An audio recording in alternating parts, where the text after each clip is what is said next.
नाज़रीन, पन मां ठहंदड़ छपर ऐं छना ग़रीब माण्हुनि खे सस्ती ऐं मुनासिब रहाइश तोड़े माल जी वाड़ी तोड़े कम अचनि था।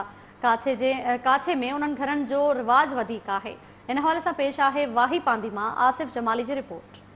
हिन क़िस्म जा घर रुगो काछे ई न पर सिंध जे पुठिते पयल ॿियनि इलाइक़नि में मिलनि था जेके पन मां ठाहिया वञनि था। पन हिकु अहिड़ो कुदरती गाह आहे जेको अहिड़नि ॿनिनि में पैदा थिए थो जिते घणो वक़्तु पाणी बीठल हूंदो आहे।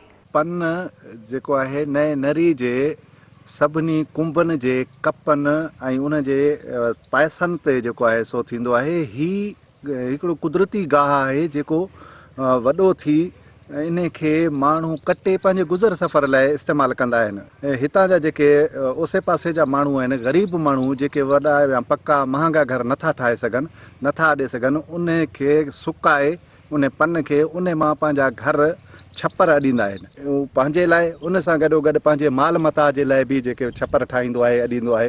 हितां जा माण्हू जेके आहिनि आसपास जा, ख़ासि तौरु सॼे काछे वासी जेके ग़रीब माण्हू आहिनि, उहे अची पंहिंजे लाइ पाण हितां कटे उन खे पहिरियां ॿाहिरि रखंदा आहिनि कुझु ॾींहं सुकण जे लाइ। उन सुकण खां पोइ इन जूं मुड़ियूं या भरियूं नंढियूं ठाहे उन खे रखी छॾींदा आहिनि।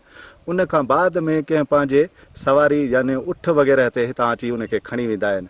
पन मां घरड़ा अॾींदड़ पोरियत राति जे वक़्तु घरां निकिरी अचनि था ऐं फजर वेल पन कटे रखनि था जेका सुकी वञण बाद उठनि या ॿियनि सवारनि ते खणी वञनि था। मां वाही खां आयुसि पन कपण मन वन ठाहींदुसि। पन ग़रीब माण्हू ख़र्च हिन में कोन्हे को। सिरियूं महांगियूं आहिनि, गाडर महांगा आहिनि, उहो असां ग़रीबनि खां कोन थो थिए। पन थधो बि आहे, पोइ छपर छपर ठाहींदासूं। कां पीस था वठूं हिते, इहो सुकाए पोइ खणी था अचूं हिते।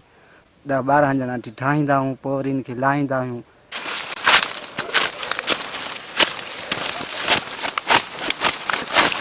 असांजो माना ॿियो को न टीयर आहे, न गाडर आहे, न छा आहे, कुझु बि न आहे। असांजो ग़रीबनि जो इहो माना असां छपर ॿपर ठाहे पंहिंजे माना गुज़ारा था कयूं। पंहिंजा बचनि जे लाइ कुझु अजो वजो ठाहियूं, कुझु छपरी था ॾियूं, कुझु वरी भथू था विझूं उन में। ऐं मींहं ऐं बरसाति जे लाइ असांखे कमु थो ॾिए।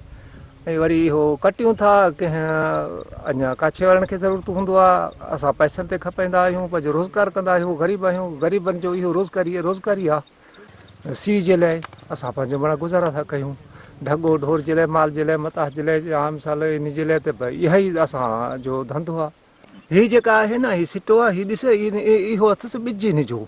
जिथे छणे थो उते माना पैदा थो थिए, पर इन जो ॿिज घणो आहे। ॿिज थिए थी पंहिंजे ॾिठे थिए थी। पन मां घर अॾींदड़ पोरियत ॿुधाइनि था त हिन क़िस्म जा मन ठाहिण में खेनि 8 ॾींहं लॻी वञनि था, पर अजूरो मुनासिब नथो मिले। नंढे बच्चे ख़र्च सासी असां धार उॾाई, असां सां गॾु थी लोड़े असां धार 4-5 ॾींहं लॻ पवंदा। कपाऊं वलू वध ठा ठीक फड़ा कर वढूं, वलो चाह गॾु कर वल इथां सूर खाऊं, सभु के चालू चलूं, सॼा ॾींहं हलसी वल सुबह ईंदाणी। छपर जेके न असां ॿधंदूं मुल ते, ए पन सां वञी कप आनूं हिकर कप रख सिधी कर, वल फिटी करंदूं, वल हिकु ॾींहुं वेंदूं ॿधंदूं, ॿध ठा वल पिछे उठ का वेंदूं, नाच असां लॾांदूं, इथां पिछे वाले गुज़ारा करंदूं। ए जेको बिजली लोड शेडिंग हूंदी आहे, बिजली कान्हे, कमरे गर्मनि, ए जेके छपर सरे थधे रहंदनि। अधु राति दा असां उथी वेंदूं, राति 12-1 दी टाइम ते सबूत आहे उथई सिजो भरे पहुचंदूं। वल सिजो भरे खां बाद पिछे असां इहे कमु शुरू कंदूं अपना कपाई वाला। 6-7 माण्हू वेंदूं, कपेंदूं, कप वल असां उहे फिटी करंदूं, फिटी कर वल 2 ॾींहं छोड़ वल असां वञूं को ॿधंदूं, ॿधे मूड़े ठाहींदूं, मूड़े ठा पिछे असां वल अपने उठ का वेंदूं, वल चाहंदूं हिते। ये पन जेकी आहे बिल्कुलु हिन में नांग जेके नरीला आहिनि, ज़हरीला उहे रहनि था। को वॾेरे जो पुटु हुजे या ऑफिसर हुजे, हिकु हे मुड़ी रुगी खपे त बि हुनखे मां 5000 इनाम ॾियां, पर असांजो क़दुरु कोन्हे। अफ़सोस आहे हिते पग हेतिरे चेल जॾहिं पाणी में हुते लहूं था, हुते भलायूं आहिनि, नांग आहिनि, मिरूं आहिनि, कारा मिरूं हुते रहनि था, उहे बि असां सां करा विढ़नि था। 2 ॾींहं वञूं था पन वढणु, वरी 3 ॾींहं हिते था कमु कयूं। सो बि 7 ॼणा भाई वाला 8, उते 800-700 मस हिकिड़े जी मज़ूरी कान थी थिए। माना 1000 थो अचे, 1000 में छा थो थिए। सो बि इन में असांखे अञा रंड रोक कई अथनि। हाणे पन मां ठहंदड़ घर ग़रीब माण्हुनि खे न रुगो सस्ता पवनि था, पर उहे गर्मी जी मुंद में थधा बि थियनि था, जंहिं करे उन्हनि खे पसंदि कयो वञे थो। साॻी वक़्तु जानवरनि लाइ बि अहिड़ा घर अॾिया वञनि था।